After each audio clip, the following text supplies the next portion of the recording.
It might seem weird and counterintuitive, but one of the deciding factors in the strength of a 1-mana card is whether or not you can actually cast it on turn 1. War Squeak is an absolutely broken aura. 1 mana for haste is incredibly game-breaking, especially when you're dropping it on, say, a 5-mana creature and also stopping your opponent from being able to block with their only meaningful blocker for that turn, probably ending the game. But it does make deck building a little bit more difficult when you have to look at a card like War Squeak and think to yourself, okay, how much mana am I supposed to treat this as a card in my curve? How do I plug this into my Frank Carsten spreadsheet? So naturally, the best thing about Demonic Ruckus is that it's a card-neutral aggressive red aura that you can set up on turn 1. When I speak with a love and affection for mono red, it comes from cards like Demonic Ruckus. New casual or control players might see a monocolored aggressive deck and just say, oh, this person's just grinding out wins on the ladder. They're trying to play as little magic as possible for their day. And that's not true. I'm trying to play as little standard as possible in my day so I can get back to drafting.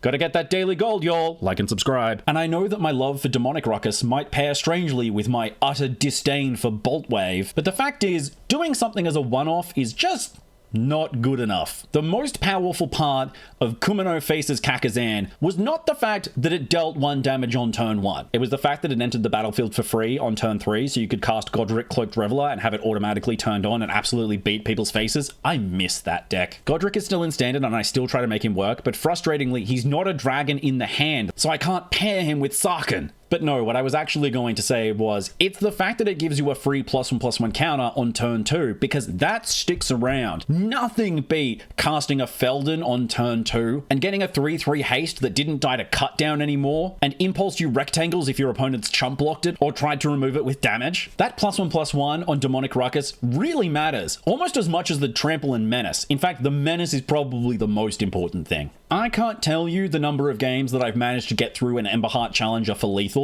just because of that Menace. Or when my opponent is desperately holding on to the game with a 1/1 flying lifelinker to stop me from just blapping them from hand with a slick shot show off. Demonic Ruckus gets me Menace and Trample if they even have a second. But the real reason that we play Demonic Ruckus over, say, Convenient Target is not because of the Menace. It always comes back to that cast trigger. Casting a spell for free is always good. Paying for something a turn in advance is absolutely worth it, because so many cards are balanced around the idea that you can only spend a certain amount of mana each turn. My Emberheart Challenger and my Slickshot Show Off are both so incredibly powerful because they presume if you're going to trigger them, you have to spend mana to do so. If you're not familiar with the power of prepaying for effects, look at sagas. Why does the Cruelty of Gix tutor for a card as it's chapter 2? Because it's the turn after you've cast the saga, so you've untapped and you've got all your mana ready to go. Showdown of the Skalds fully tells you that this is how the card is supposed to work. It impulses from the top of your deck so that you can play those cards on the next turn. And this is far from the only example. Suspend cards. Wheel of Fate is better for me sometimes than Wheel of Fortune because I immediately have all of my stuff untapped and I can use the entire hand of cards that I've gotten. The reason Rousing Refrain is playable as an excellent ritual spell instead of an unplayable 5-mana sorcery is because playing around a slight delay in your game plan is absolutely doable and incredibly powerful. I mean, how many times have I died to forgetting that Ephemerate has rebound and goes off a second time for free? Too many.